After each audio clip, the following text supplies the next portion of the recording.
So this is the doctor machine. It's machine number 7 on the VulNyx website. So let's start our scans. So the first thing we want to do is we want to run nmap on the website, the server rather. Nmap is going to tell us what ports are open on the machine. So we run it with common scripts and versioning information against all ports in very verbose mode with these different arguments here. We also run it in with 4 threads, meaning that it's fast but not too fast. So after we run this, we're going to see that there are 2 ports open on the system. There's port 22. There's port 22, which is run in SSH, open SSH with version 7.9. And there is also a web server on the system, which is running on port 80. It's the HTTP service with the Apache web server software with version 2.4.38. So since there's only one port that we can investigate, what we're going to do is we're going to first run a Nikto scan against that particular service. So Nikto is a web app vulnerability scanner, and web app vulnerability scanners are going to be able to pick up some low-hanging fruit vulnerabilities for web pages that it finds. Okay, so another thing we can do after we find that there's a website on this server here is that we can manually navigate to the website. So over here, we're going to 10.02.48, and we're going to investigate the web server. So the web server over here is hosting a website. So this one's called DocMed, I guess. And we can take a look at the different links. We can hover over the links and take a look at what they lead to. So there's an index, there's a department page, there's a blog page, there's a pages page, there's a doctor's page. So if you can see the where the page leads to, it actually leads to something that looks a bit suspicious. So we're going to click on this link. So if you see over here, there's something suspicious in this link over here that points to a certain web app vulnerability. Can you identify it? Let's introduce a couple of concepts before we move on, okay? So the first thing we're going to talk about is URL parameters.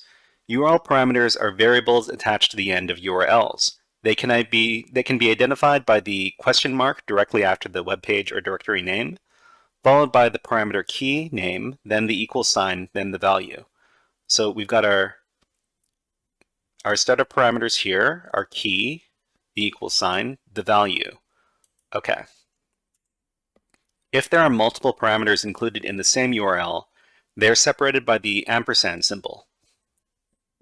So here we've got an ampersand symbol separating 2 URL parameters right over here. So there are a few different reasons why web pages use URL parameters. The most common one is for search queries. So if you go to google.com and you run a search, then whatever is on the next page is going to read something like this: search, then question mark, and then q equals whatever it is that you searched for over here. However, another common and potentially dangerous use of URL parameters is to instruct the web server on which web page to display. So we've got over here the URL that we just talked about is doctor-item.php, but it includes the URL parameter include equals doctors.html. So the URL parameter is telling the web server what file to load into the web browser. So this is potentially dangerous.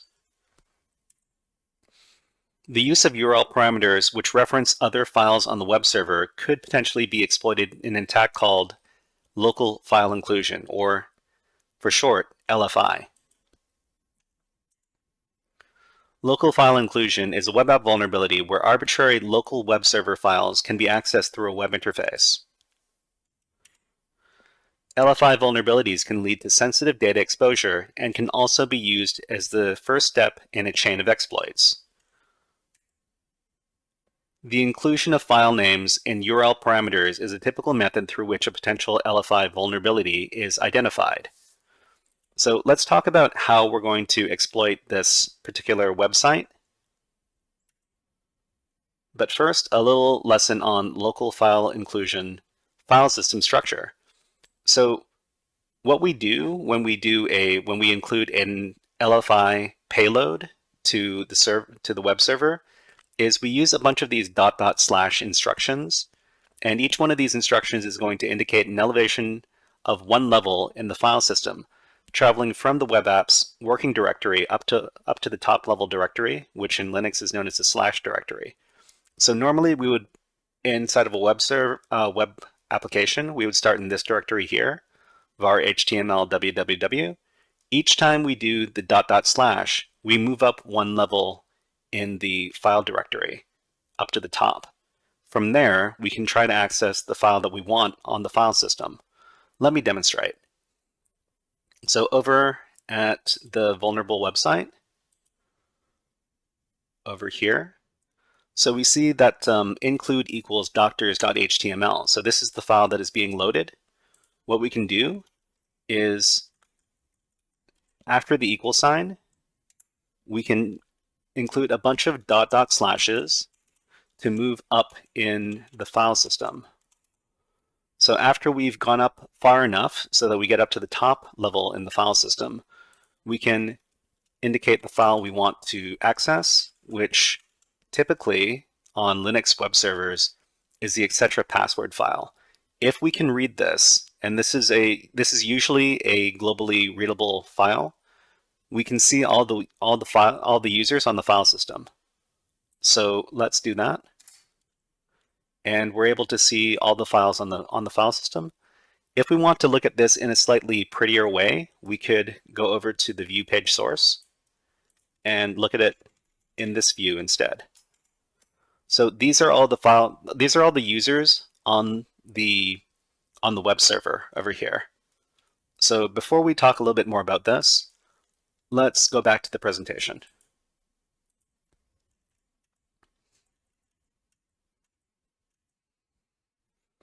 So from the top level directory, we can provide a file path to the file that we want to access. A typical test file for local file inclusion on Linux, Unix web servers is the etc. password file, since it is publicly readable by default and gives info regarding usernames on the web server. So using LFI, we are able to view the etc. password file, which includes a user called admin. If the web server is not secured properly, we could view this user's common private files, so the files inside of their home directory. So let me demonstrate here. So here, these are all the users on the web server system, including all of the service accounts that need to be present in order to run these services.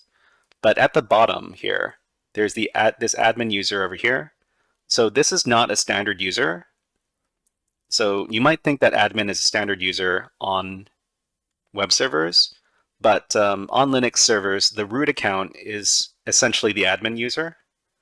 But this is a custom username, and we could potentially access private files inside of the admin user's home directory over here. So we know the home directory is /home/admin.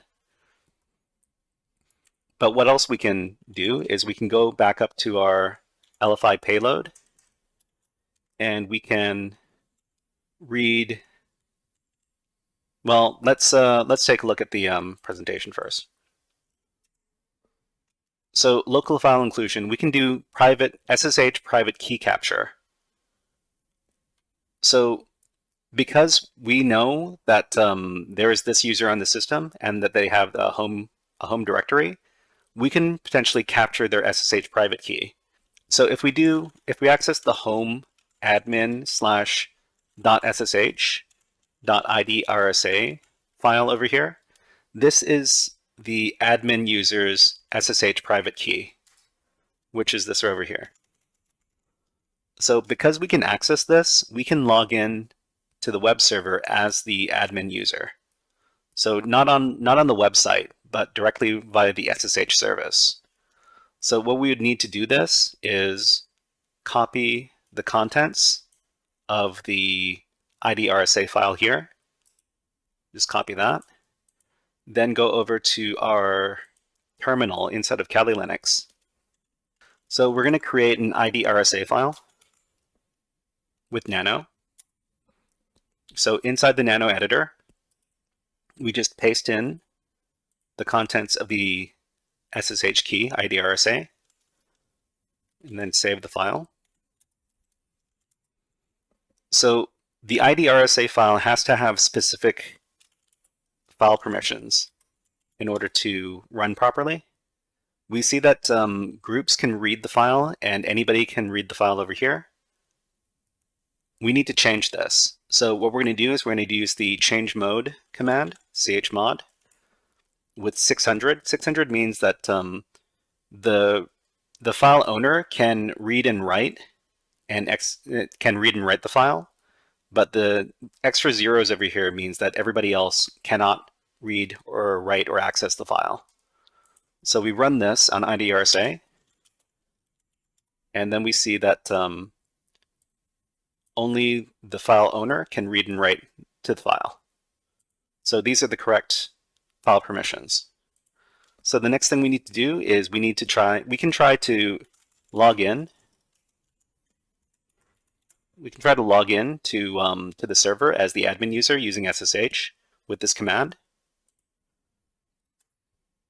But then it asks us for the passphrase for this key. So SSH keys can be protected by passphrases, and that's basically a password that's only used if we try to log in using this key. So we don't know what this is, so we need to exit out of here, and we need to try to crack this passphrase. So we can try to crack the passphrase with a program called John the Ripper. But in order to, we need to get the hash from this IDRSA key before we can run it with John the Ripper and determine what the passphrase is.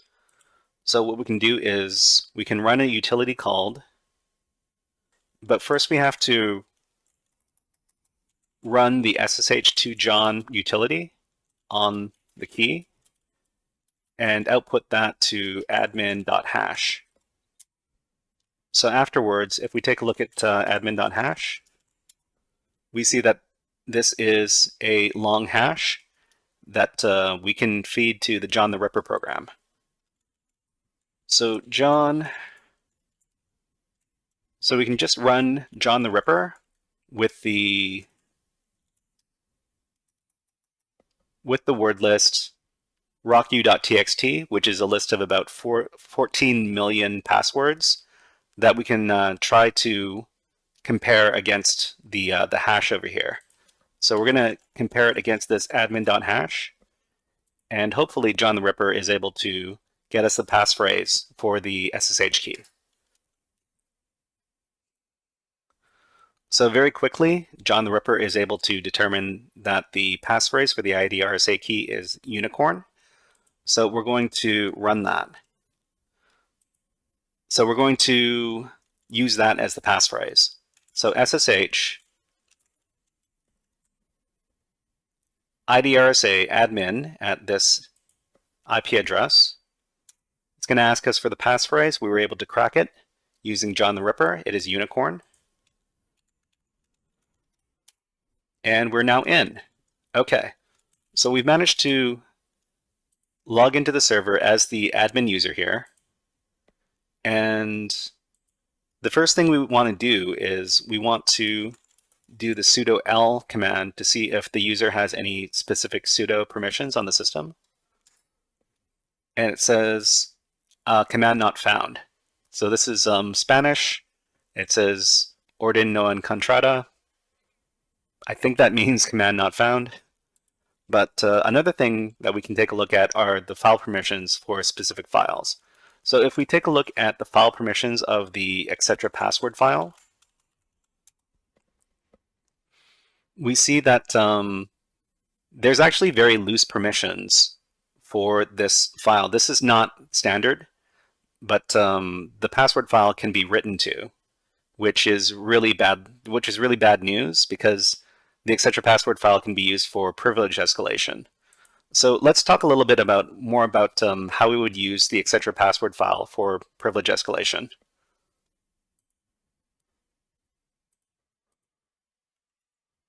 So privilege escalation is how we escalate our privileges after from a regular user to a super user, and this is password write permission abuse. So the system's password file has insecure permissions, allowing any user to modify it.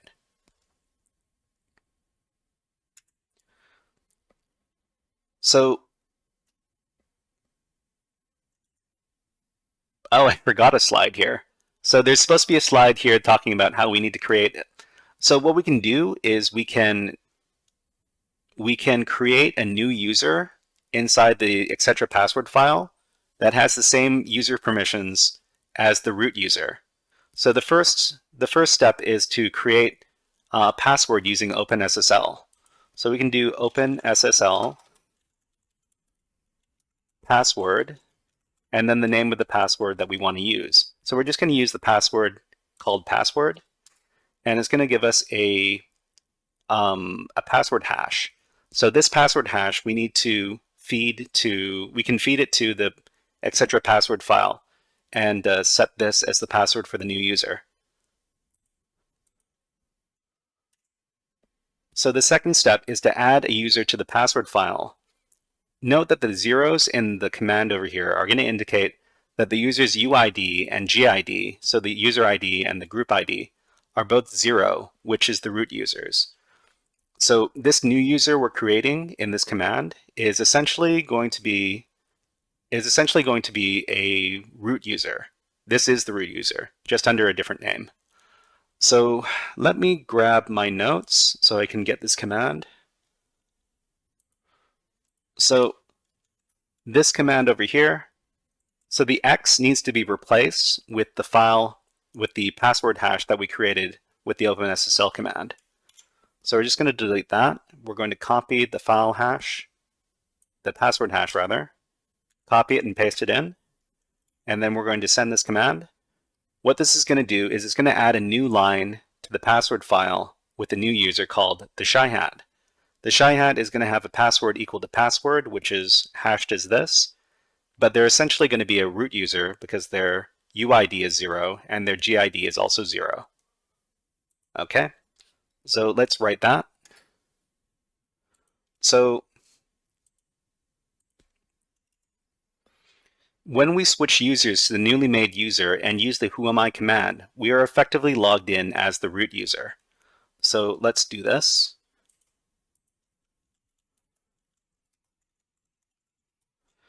Password is password. And our prompt over here says we are root at doctor. If we ask who am I, we are root, okay?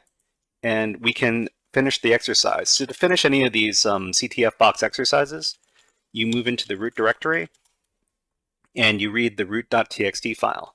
So out of respect to the people who run the VulNyx.com website, we're not going to read the root.txt file on live stream because they don't want us to do that. But what we are going to do is we're going to read the root.txt file and redirect that into a file called iReadRoot.txt. So we see that iReadRoot.txt and root.txt, they have the same size. And if we run md5 sum on the root.txt file on the iReadRoot.txt file, they have the same md5 sum. So we essentially read the root flag over here, which means we finished the exercise. Okay, so thank you very much for watching this live demonstration. Once again, if you have any questions about any of the things that we did in the exercise, please let us know.